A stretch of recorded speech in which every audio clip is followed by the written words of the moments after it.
ನಮಸ್ತೆ ಸ್ನೇಹಿತರೆ.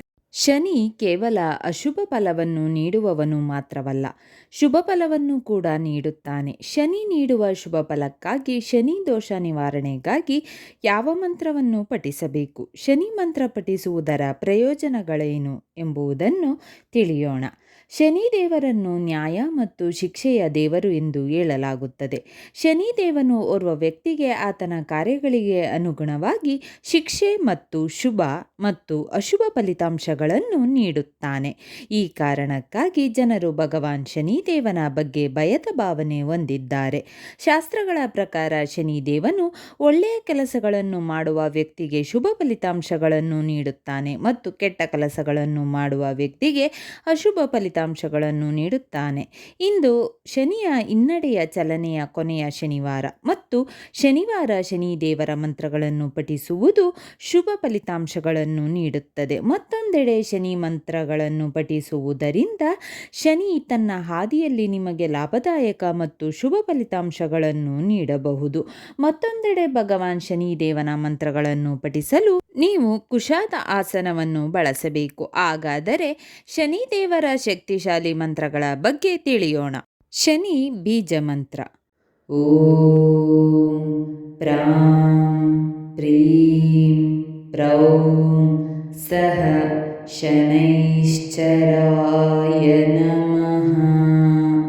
ಶನಿ ಸಾಮಾನ್ಯ ಮಂತ್ರ. ಓಂ ಶಂ ಶನೈಶ್ಚರಾಯ ನಮಃ. ಶನಿ ಮಹಾಮಂತ್ರ. ಓಂ ನೀಲಾಂಜನಾಸಮಾಭಾಸಂ ರವಿಪುತ್ರಂ ಯಮಾಗ್ರಜಂ ಛಾಯಾಮಾರ್ತಾಂಡಸಂಭೂತಂ ತಂ ನಮಾಮಿ ಶನೈಶ್ವರಂ. ಶನಿ ಪೌರಾಣಿಕ ಮಂತ್ರ. ಓಂ ನೀಲಾಂಜನಾಸಮಾಭಾಸಂ ರವಿಪುತ್ರಂ ಯಮಾಗ್ರಜಂ ಛಾಯಾಮಾರ್ತಾಂಡಸಂಭೂತಂ ತಂ ನಮಾಮಿ ಶನೈಶ್ವರಂ. ಶನಿ ದೋಷ ನಿವಾರಣಾ ಮಂತ್ರ.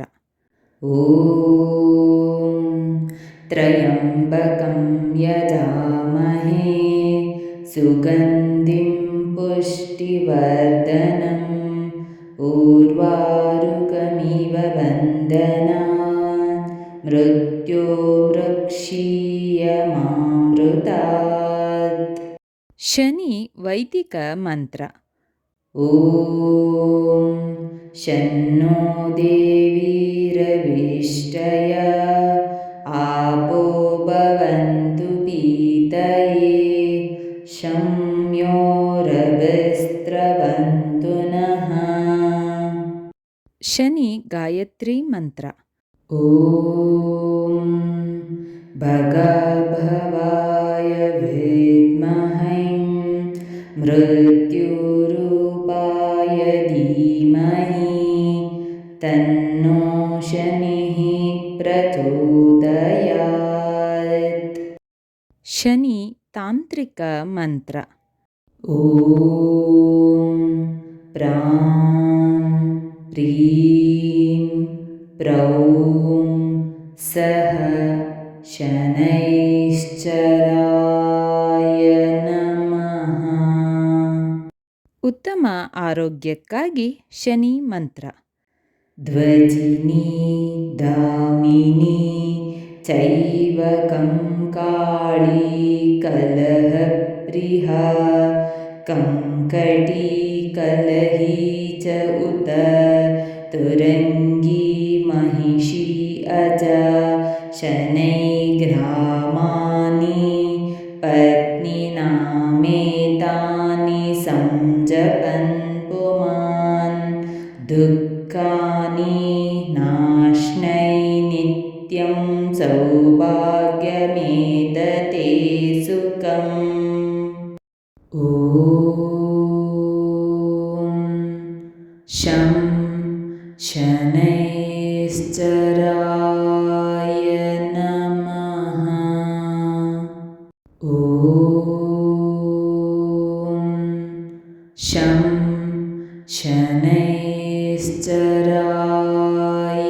नमः। ॐ शं शनैश्चराय नमः। ॐ शं शनैश्चराय नमः। ॐ शं शनैश्चराय नमः। ॐ शं शनैश्चराय नमः। ॐ शं शनैश्चराय नमः। ॐ शं शनैश्चराय नमः। ॐ शं शनैश्चराय नमः। ॐ शं शनैश्चराय नमः। ॐ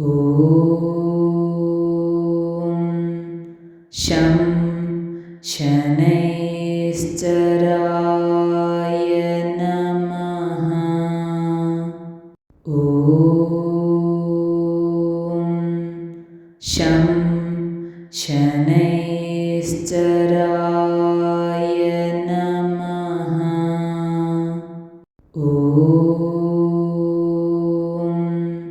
शं शनैश्चराय नमः। ॐ शं शनैश्चराय नमः। ॐ शं ಶನೈಶ್ಚರಾಯ ನಮಃ. ಸ್ನೇಹಿತರೆ, ಈ ವಿಡಿಯೋ ಇಷ್ಟವಾದಲ್ಲಿ ಲೈಕ್, ಶೇರ್ ಆ್ಯಂಡ್ ಕಾಮೆಂಟ್ ಮಾಡಿ. ಮುಂದಿನ ವಿಡಿಯೋಸ್ಗಳಿಗಾಗಿ ಚಾನಲ್ ಅನ್ನು ಸಬ್ಸ್ಕ್ರೈಬ್ ಮಾಡಿ. ಧನ್ಯವಾದಗಳು.